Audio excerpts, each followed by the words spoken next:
자, 우리 키티책 보고요. 우리 한 절 한 절 교독하며 나아가도록 하겠습니다. 이에 예수님께서 이르시되 아버지 저들을 사하여 주옵소서 자기들이 하는 것을 알지 못함이니이다 하시더라. 그들이 그의 옷을 나눠 제비를 뽑을세.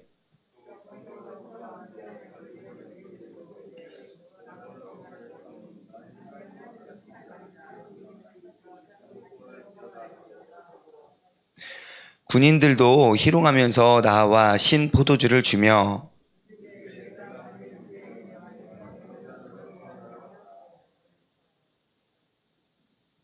그의 위에 이는 유대인의 왕이라 쓴 패가 있더라.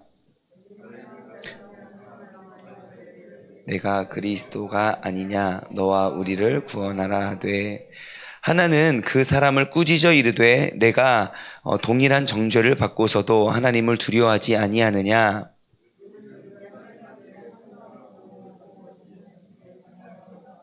이 사람이 행한 것은 옳지 않는 것이 없느니라 하고 이르시되 예수여 당신의 나라에 임하실 때에 나를 기억하소서 하니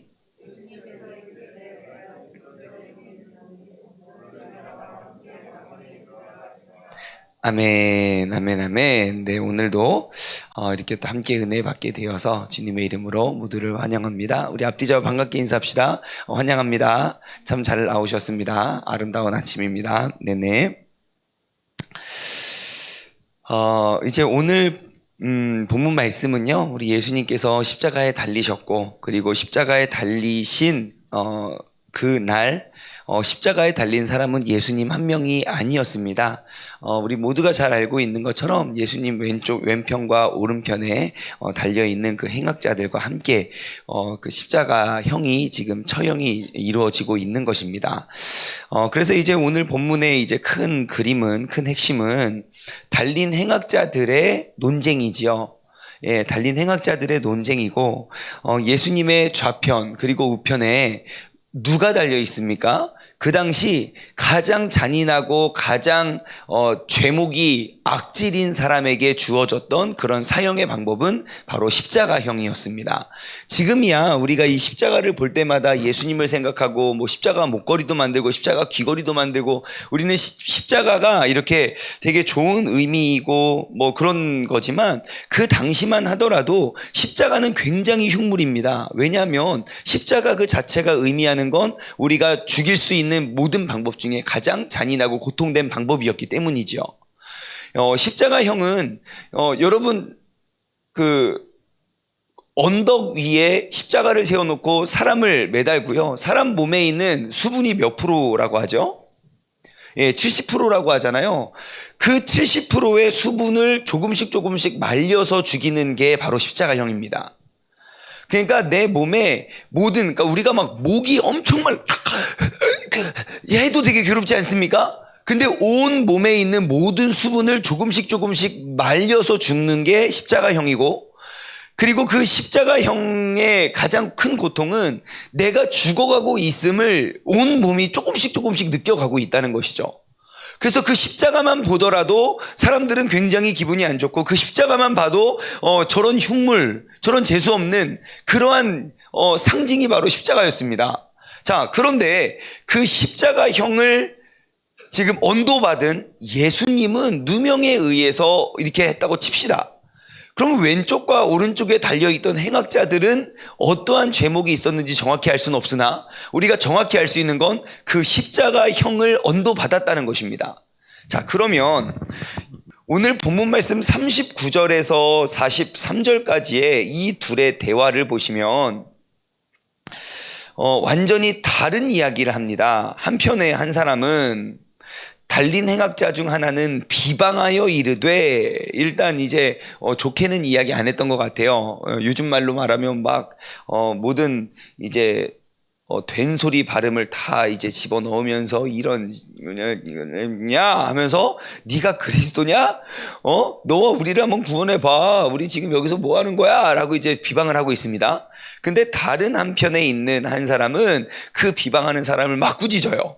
그러면서 야, 너가 동일한 정죄를 받고서도 하나님을 두려워하지 않냐? 야, 우리는 행한 일에 대한 그런 보응을 받는 것이지만, 야, 이 사람 봐. 이 사람은 우리랑 뭔가 달라. 그러면서 예수님한테 보고 이렇게 말합니다. 예수요, 당신의 나라가 임할 때 나를 기억하소서. 여러분은 어떠한 행악자가 더 자연스럽습니까?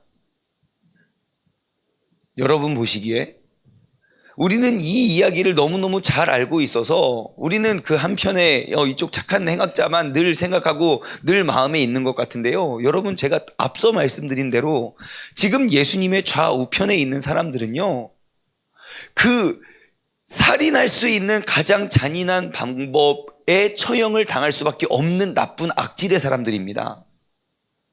그러면 이 사람들에게 있어서 모르겠어요. 제가 느꼈을 때는 이 둘의 대화 가운데 좀 덜 어색한 사람은 39절에 한 사람이죠. 비방하며 이르되, 야, 네가 그리스도면 와서 좀 너랑 나랑 좀 구원 좀 해봐 라고 비방을 하는 게 아주 자연스럽고 아주 당연한 모습이 아닐까 싶습니다. 사실 당시에 십자가형을 할 때는요, 그 처형 십자가형을 이제 행할 때는 정말 많은 사람들이 몰려들었습니다. 많은 사람들이 몰려들었던 이유 가운데 하나는 이제 항상 사람들은 막 이렇게 그게 원형 경기장에 사자랑 이렇게 사람들 던져놓고 하는 그런 것도 항상 몰리는 것도 있지만 십자가형에 더욱더 많은 사람들이 항상 모였던 이유가 있습니다. 이유가 뭐냐면 지금 예수님이 잡혀서 죽게 된 그 죄목이 뭐죠? 반역죄예요. 반역죄. 자신이 왕이라고도 말하고 세금도 내지 말라 그러고, 그러니까 지금 왕이 있는데 그에 대한 반역죄로 그렇게 몰려서 지금 이제 십자가형을 당하는 거 아닙니까? 그런데 그래서 이제 모든 백성과 모든 사람들은 누군가를, 그 왕이나 또 사람들을 비방해도 안 되고 욕해도 안 되고 모욕해도 안 되고 신성모독해도 안 되고 그런 것들이 있었습니다. 근데 그런 모든 거를 해도 다 용납이 되고 수용이 되는 현장과 순간이 있는데 그게 바로 십자가예요. 십자가에 매달린 사람은요, 모든 비밀을 다 누설하고 모든 사람을 다 비방하고 모든 사람을 다 욕해도 그게 용서가 되었던 장소가 바로 십자가형인 거예요. 그러니 이제는 말할 수 있다. 이제는 들을 수 있다. 그 모든 루머나 모든 사실이나 모든 것들에 대한 마지막 그 최후의 발언을 들을 수 있는 그 유일한 시간과 유일한 장소가 어디입니까? 바로 그 십자가형 앞에서 저 사람들이 무슨 말 하나 하고 듣는 게 좀 재미있었겠습니까? 예, 그게 진짜든 가짜든, 아니 진짜고 가짜를 떠나서 일단 내 마음속에 내 피를 바짝바짝 말리는 그러한 황제나 그러한 사람들을 비난하고 비방하고 조롱하고 욕하는 그러한 이야기만 들어도 먼저 속이 후련하고 기분이 좋아지는 거 아니겠습니까? 그래서 십자가형 할 때는 항상 많은 사람들이 모였어요. 이게 예수님이었기 때문에 사람들이 많이 몰린 게 아니라 항상 그랬어요. 그러면 사람들이 기대하는 건 무엇입니까? 사람들을 더 비방하고 더 욕하고 우리가 차마 하지 못하는 그러한 대리만족을 하는 거죠. 그러면 이제 희열을 느끼고 막 감사를 느끼면서 맞아 저게 내가 하고 싶은 말이야 이런 것들을 많이 공감하는 것이 바로 십자가형인데, 예수님은 달랐던 거예요. 예수님은 그러한 모습이 없었어요. 누군가를 비방하거나 누군가를 조롱하지 않아요. 오늘 본문 말씀의 34절이 뭐라고 합니까? 예수님께서 힘들게 입을 열어 말씀하시는 게 뭡니까? 아버지, 저들을 사하여 주옵소서. 자기들이 하는 것을 알지 못함이니이다. 지금 그 십자가에 매달린 그 사람이 할 수 있는 말은 아니에요. 내가 살고자 한다면, 나의 누명을 벗고자 한다면 지금 저것들이 뭐라고 했는지 주여 저것들을 꼭 기억하여 주옵소서. 이것들, 나를 십자가에 매달은 것들, 나 천국 가면 니들 다 끝났어. 나 부활하는 순간 바위가 튀어나올 때 니들 머리에 꽂힐 거야. 우리는 그런 거 기도하지 않습니까? 어떻게든 내가 살아보려고, 어떻게든 내가 좀 복수하려고. 그런데 예수님을 그렇게 조롱하고 비방하는 그 모습 속에 예수님은 그들을 비방하거나 조롱하지 않아요. 그래서 예수님은 누구에게도 무엇도 가르쳐 주지 않는, 그냥 십자가에 달리시기 전에 십자가에 달리셔서 죽으시는 그 모습만 보고도 지금 평생 그렇게 죄악을 행했던 그 행악자 중 한 사람이 변화되고 새로워졌고요. 그리고 예수님을 잡아 못 박으려 했던 그 백부장도 그곳에서 회개를 하게 되죠. 아, 이는 진짜 하나님의 아들이구나. 여러분, 오늘 말씀을 통해서 우리가 얻을 수 있는 교훈은 무엇입니까? 나의 말 한마디, 행동 하나가 누군가에게 깨달음을 주고 변화시켜 줄 수 있는 말과 행동이 나에게는 있는가 없는가 돌아보시기 바랍니다. 나는 착한 사람이라고, 나는 의로운 사람이라고, 나는 정직한 사람이라고, 나는 진짜 멋진 크리스찬이라고 내가 100마디 1000마디의 설명이나 해설을 붙여서 나의 존재를 증명하는 것이 아니라 그냥 내가 모두가 당하는 그런 상황과 그러한 현상 속에서 내가 주님의 자녀임을 보여주고 있는가? 우리의 마음을, 우리의 삶을 한번 돌아보길 소망합니다. 여러분, 오늘 십자가에 달리신 그 예수님의 마음, 예수님의 모습은요, 굳이 내가 어떠한 사람이고 굳이 내가 어떠한 존재인지 그 모든 것들을 설명하고 이해시켜야만 이해하고 내가 진짜 주님이구나 라고 깨닫지 않습니다. 지금까지 십자가형을 받았던 모든 사람들과는 다른 그 모습이 있었고, 다른 행동이 있었고, 그리고 다른 발언이 있었고, 그러한 모습들을 바라보고 지켜봤던 그 행악자는 주님을 인정하게 됩니다. 여러분, 아무리 악하고 아무리 잘못되고 아무리 나쁜 사람이라 할지라도 나의 크고 작은 모습과 그 행동과 그 말 한마디에 그들은 세상과는 다른 무엇인가를 보여주고, 세상 어디에서도 보지도 못하고 듣지도 못했던 그러한 기준을 우리가 제시할 수 있는 진정한 예수 그리스도의 자녀이고 종들이 되시길 주님의 이름으로 소망합니다. 우리가 또 본문 말씀을 통해서 얻을 수 있는 교훈은 또 무엇입니까? 바로 이 행악자의 모습입니다. 여러분, 이 행악자는 이전까지 어떻게 살아왔는지 우리는 알 수 없습니다. 어떠한 성격의 사람이고 무엇을 했고 뭘 잘못해서 지금 이렇게 십자가형을 당했는지 우리는 알 수는 없습니다. 하지만 우리가 알 수 있는 그 한 가지는 무엇입니까? 내가 주님을 의지하고 주님께 매달리며 주님을 부르짖었다는 겁니다. 그게 어느 순간이든 내가 내 눈에 주님이 보이고 내 눈에 주님이 깨달아지는 그 순간 우리가 주님께 이르러 이렇게 이야기합니다. 주님, 당신의 나라가 임하실 때에 나를 기억하소서. 주님, 나를 잊지 마시고 나를 붙잡아 주세요. 여러분, 때로는 우리가 죄 속에 빠져서 우리가 절망 가운데 어떤 것도 의지할 수 없고 어떠한 것도 기댈 수 없는 일들이 있습니다. 내가 부끄럽고 창피하고 부끄러워서 우리가 할 수 없는, 누군가에게 손 내밀 수 없고 누군가에게 앞에 나설 수 없는 그러한 상황 속에 우리는 바로 그 주님이 보여줘야 됩니다. 주님은요, 주님의 대답이 더 멋지지 않습니까? 이 행악자는 무슨 마음으로 그렇게 말한지는 모르겠지만, 예수여, 당신의 나라에 임하실 때 나를 기억하소서. 아마 이런 말을 할 처지도 아니었고 이러한 삶을 살아오지도 않았을 겁니다. 아마 이 이야기를 예수님만 들었겠습니까? 그들을 비방하고 조롱하고 그들에게 억울했던, 예를 들어 이 사람들에게 피해를 입었던 사람들이 앞에 모여 들었을 수도 있잖아요. 그럼 그 사람들 앞에서 예수여, 당신의 때에 나라가 임하실 때 나를 기억하소서. 사람들이 뭐라고 하겠습니까? 미친 거 아니냐고. 저 미친놈이 지금 무슨 소리 하고 있냐고. 너 때문에 지금 피해당한 사람이 몇 명이고, 너 때문에 지금 아픈 사람이 몇 명이고, 너 때문에 죽임당한 사람들이 얼마나 많은데 네가 어떻게 거기서 아마 욕 더 먹지 않았겠습니까? 근데 주님의 대답이 기가 막혀요. 43절, 예수님께서 이르시되 내가 진실로 너에게 이르노니 오늘 너가 나와 함께 낙원에 있으리라.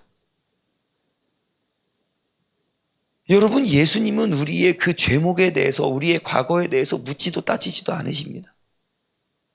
예수여, 나를 기억하소서라고 할 때, 네가 양심이 있냐? 야, 어떻게 다른 사람은 몰라도 네가 네 입으로 나한테 그런 말을 할 수가 있냐? 여러분, 예수님은 그렇게 따지지 않아요. 그냥 그의 어제를 묻지 아니하시고 그의 오늘의 모습을 바라보고 그의 내일 너가 나와 함께 있을 것임을 이야기합니다. 여러분, 그럼 우리가 주님의 이름을 부르짖고 우리의 시선이 주님께 고정되었을 때 우리의 마음과 자세와 태도가 어떠해야 됩니까? 여러분, 과거에 매여 있지 마십시오. 사람들은 그 과거가 어떻고 과거를 캐내려고, 정치가 그런 것 같아요. 이미 다 끝난, 다 지난, 이미 뻔히 다 지난 일 다 캐내가지고 또 다 잡아놓고, 정권이 바뀌면 또 옛날에 있었던 일 다 캐내서 또 다 집어넣고. 인간은 그래요. 옛날에 네가 나한테 어떻게 말했고, 아니야, 난 지금 새 사람이 됐어. 지금 그게 뭐가 중요하냐고. 이미 내 안에 상처가 되었다고. 우리는 다 그렇게 따지지만 여러분, 주님은 묻지도 따지지도 않으십니다. 있는 모습 그대로 나아오십시오. 오늘 내가 나의 마음과 나의 시선 속에 그 주님의 모습이 보여지면 여러분, 그냥 그대로 주님께서는 그 모습을 아름다워하고 기뻐하시는 줄 믿습니다. 어제 이제 제가 이제 큐티 나눔하는 방들이 이렇게 생겼어요. 하나씩 생겨서 있는데, 어제 어떤 성도님이 이게 이제 묵상하던 그 묵상이 끝나서 어떻게 다시 시작할까 하다가 이제 창세기부터 돌아갔는데 이러한 질문을 하신 거예요. 이해하기 어려운 질문이 있는데 그게 뭐냐면 두 가지를 물어봤어요. 왜 하나님이 왜 세상을 만들었나? 왜 인간을 굳이 그렇게 이렇게 말도 안 듣고 못된 먹은 인간을 왜 만들어서 그렇게 하나님이 이렇게 속상하게 만드나?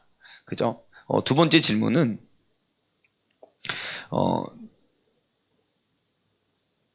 첫 번째 질문을 이야기하면서 두 번째 질문을 까먹었어요. 그것이 중요한 건데. 두 번째 질문은 뭐냐면,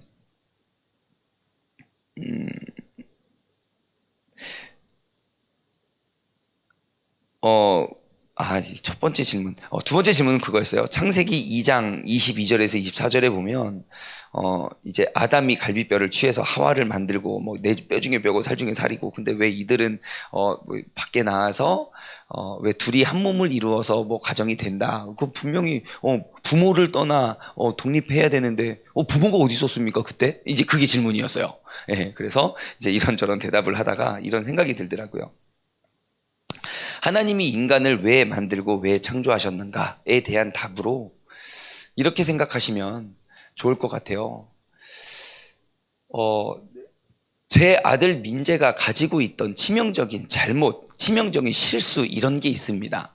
지금도 누군가들 앞에서 나타나고 드러내 보이기에 되게 자랑스럽고 따뜻하지 못한 그의 이제 치부고 그의 상처고 그의 아픔이고 연약함이지요.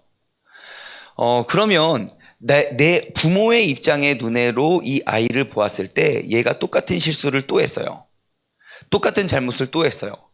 8살 아이가 해서는 안 될 일이고 어느 8살 아이도 그러한 일을 안 하고 있는 얘만의 실수고 얘만의 잘못일 그 모습을 보면 되게 마음이 아파요. 되게 안타까워요. 그런데 얘가 10번 중에 9번을 잘못할 때 속상하죠. 근데 10번째 그 잘못을 반복하지 않잖아요.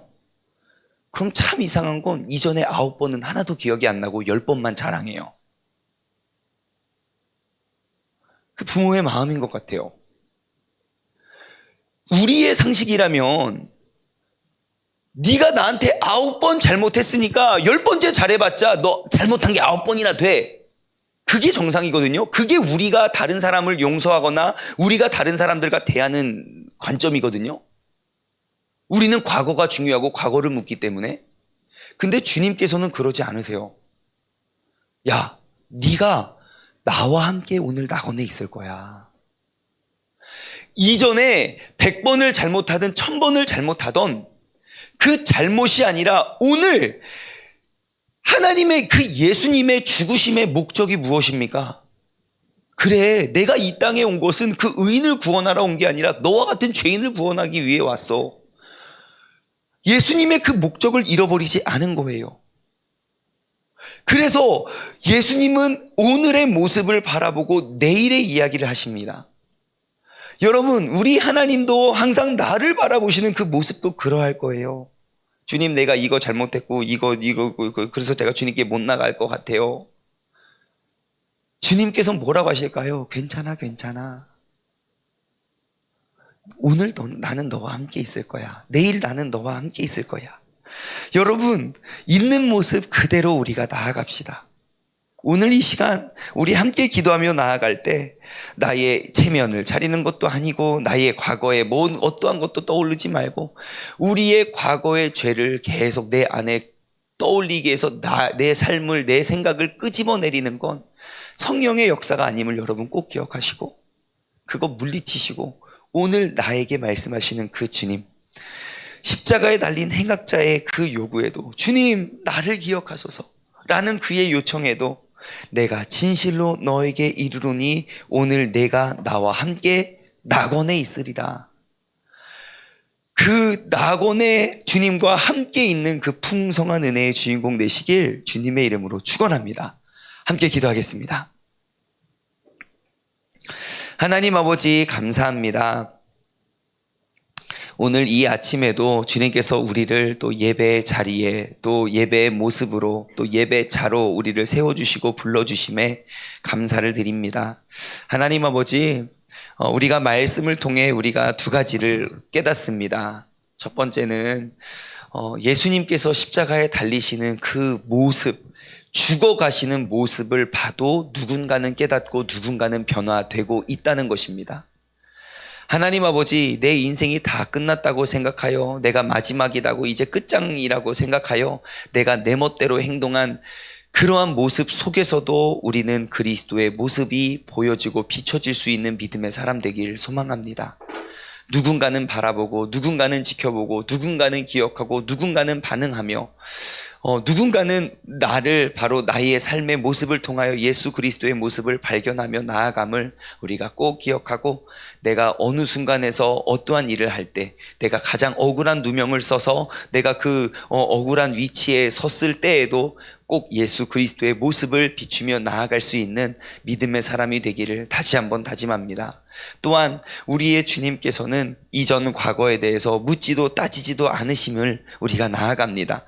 세상에 많고 많은 죄악과 세상에 많고 많은 그 처형의 방법 중에 가장 잔인하고 모든 수분을 하나 조금씩 말려가면서 그 죽음의 고통을 느끼게 당할 만큼의 악질의 죄인을 주님께서는 그의 요구에 아버지, 오늘 주님의 나라가 임할 때 나를 기억하소서 하는 그의 요청에도 주님께서는 그가 살아왔던 그 옛 과거를 들추면서 어떻게 네가 나한테 이럴 수 있니를 묻고 따지지 아니하시고 있는 모습 그대로 나아온 그대로 내가 진실로 너희에게 이르노니 오늘 내가 너와 함께 낙원에 있으리라 말씀하신 그 주님의 마음을 우리가 깨달아 지금 이 시간 나의 옛 과거, 나의 옛 잘못들을 다 내려놓고 주님께 우리가 한 걸음에 나아가오니 주님께서 이 시간 우리를 기억하여 주시고 우리와 함께 정말 그 이 땅 가운데 천국을 누리고 우리가 누리며 살아갈 수 있는 믿음의 사람 되게 하여 주옵소서. 감사드리오며 이 모든 말씀 살아계신 예수 그리스도의 이름으로 기도드리옵나이다. 아멘. 우리가 다 같이 두 손을 번쩍 들고 주님의 이름을 3번 힘차게 부르짖고 합심하여 기도하시며 오늘 여러분 있는 모습 그대로 우리가 주님 앞에 솔직히 나아가길 소망합니다. 기도하겠습니다. 주여